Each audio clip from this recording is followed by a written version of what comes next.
తెలంగాణ ముఖ్యమంత్రి రేవంత్ రెడ్డి ఈరోజు ప్రముఖ సంగీత దర్శకుడు ఎంఎం కీరవాణి ప్రజా గేయ రచయిత అందశ్రీతో సమావేశమయ్యారు. తెలంగాణ రాష్ట్రీయ గీతమైన జయ జయ హే తెలంగాణ పాటను మరింత ఉన్నతంగా తీర్చిదిద్దేందుకు గాను సీఎం రేవంత్ వీరితో భేటీ అయ్యారు. త్వరలో వీరి ఆధ్వర్యంలో మరింత నూతనంగా జయ జయ హే పాట రూపొందించుకోబోతుందని ప్రభుత్వ వర్గాలు చెబుతున్నాయి.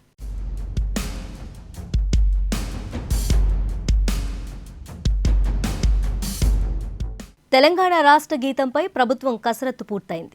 ప్రముఖ కవి అందశ్రీ రాసిన జై జై హే తెలంగాణ గీతంలో కొన్ని మార్పులు చేసింది ప్రభుత్వం. ఈ గీతానికి సంగీత దర్శకుడు కీరవాణి సంగీతాన్ని అందించారు. 1.5 నిమిషం నిడివితో తెలంగాణ రాష్ట్ర గీతాన్ని కంపోజ్ చేశారు.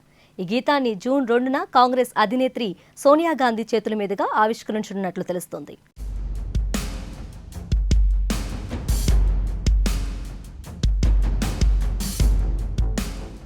జై జై హే తెలంగాణ ముక్కోటి గొంతుకుల ఒకటైన చేతనం అంటూ సాగే ఈ గీతాన్ని అందశ్రీ తెలంగాణ ప్రత్యేక రాష్ట్రంగా ఏర్పాటవకు ముందే రాశారు. ఈ పాట చాలా పాపులర్ అయింది. తెలంగాణ ప్రజలు ఇప్పటికీ విద్యా సంస్థల్లో ఇతర ప్రభుత్వేతర కార్యక్రమాల్లో తెలంగాణ జాతి గీతంగా ప్రార్థనా గీతంగా కూడా ఈ పాటను పాడుకుంటారు.